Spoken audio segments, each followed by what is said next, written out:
nag-explore ako about dito sa camera natin, sa mga capabilities ng camera natin. So last time pinili ko yung Hyperview, yung sobrang lawak talaga. Kaso ang problema nga, yo, what's up mga Venatics? Sana masarap ulam nyo, magandang buhay sa lahat. So punta lang tayo dito sa may coffee shop malapit sa amin. May edit lang ang videos, and itong binablog ko, edit ko rin to. Samahan nyo lang ako, si Miko. Tinakpan natin kasi malikabok, tapos yung pusa natambay sa upuan ko. Kaya bumili ako na ito, murang-mura lang to mga Venatics. 180 yata to sa Lazada. Kaya bumili sa Shopee, pangit dun. Joke lang. Yung Shopee lang yung pangit, hindi yung mga seller. Pero may mga seller na pangit dun. Init guys, sobra. Kaya punta tayo dun tayo mag dot ng laptop natin para aray, papasok ako lang. Tabi natin dun sa hindi mainit dito sa kapitbahay. Start na natin. Easy start talaga si Miko mga Venatics. Natin upuan. Aray, init. Hindi na mag-i-sleeves, no? Nagpapatan kasi ako eh. So maging moreno. Charing. Init ng mga lever. Hindi makapiga ng clutch ng maayos. Anyways, what's up mga Venatics? Kamusta kayong lahat? And alam nyo ba, nung mga nakaraan, napapansin ko sa reels, dinadaanan ako ng mga, ang tawag dun sa bike na yun, yung fixed gear, yung mga Gempoy. Hindi lahat kasi may mga kilala din ako nagfi-fixed gear, pero hindi naman ganun kapapansin. O baka hindi lang nila pinopost, baka papampam din sila sa kalsada. Pero alam niyo yun, yung sasadyain nilang mag-skid ng... Uy, delikado to. Ano yan? Sobrang delikado niyan Yung sasadyain nilang mag-skid na konting-konti na lang yung clearance sa'yo. Tapos magka-counterflow. Tapos may background music ng... kunwari astig sila. Ay nako.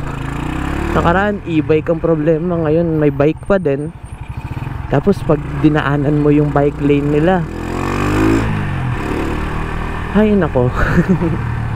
Anyways, last Sunday nasa DGR tayo, and kahit hindi ganun ka organized yung nangyari doon, we chose to enjoy it.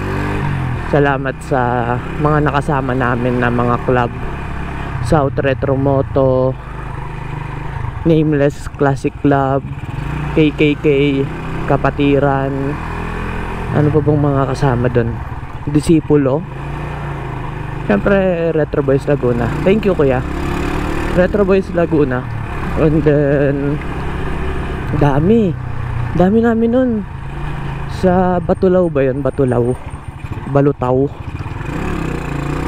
Panoorin nyo yung last vlog ko mga Venatics, upload ko din sa YouTube para makita nyo yung magandang quality. And isa pa, nag-share ako ng video ko, diba, na nag-explore ako about dito sa camera natin, sa mga capabilities ng camera natin. So last time pinili ko yung Hyperview, yung sobrang lawak talaga.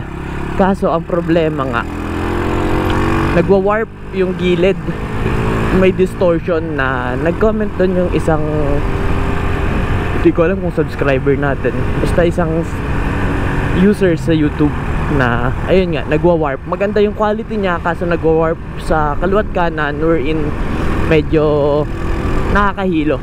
So tinry ko tong super view ng GoPro. Tinry ko tong super view ng GoPro. Sana hindi na siya ganun ka warpy, no? Hindi na siya ganun ka distorted.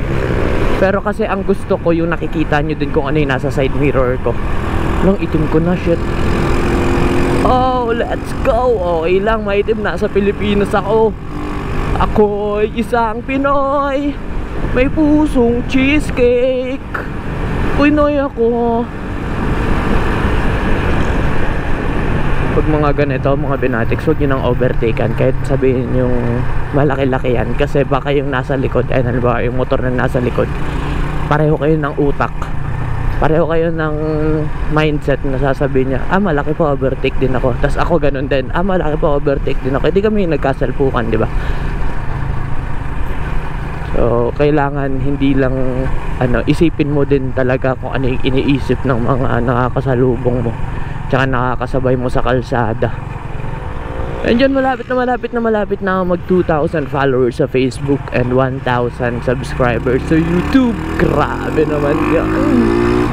Pero bago ko na-reach yan, ang dami kong videos na in-upload, no? Pwede kayo mag-scroll sa platforms ko. And congratulations sa Retro Boys Laguna for having their own website. Search na lang www.retroboyslaguna.com. Makikita nyo dyan, may website na ang RBL. RBL nga kasi. So, nandito na ako sa Coffee Authority. Dito tayo magkakape ngayon. Puta. Akala ko sarado. Yun may silong dito tayo. Hindi naman siguro no parking dito. Hindi ba matutumba to? Matutumba. Katakot. Center stand natin. Okay na. Okay na yan. Init guys. So, meron dito ang onyang, swings, hachibi, takoyami. So, ito ninakaw sa SLEX. Nilagay dito sa kanlubang. Dating 7-Eleven to. Tapos ito yung Coffee Authority. Dito ko na rin tatapusin yung vlog mga Benatic. Sana laging masarap ulam nyo at sana laging malambot unan nyo. Once again, this is Ben signing off. Peace.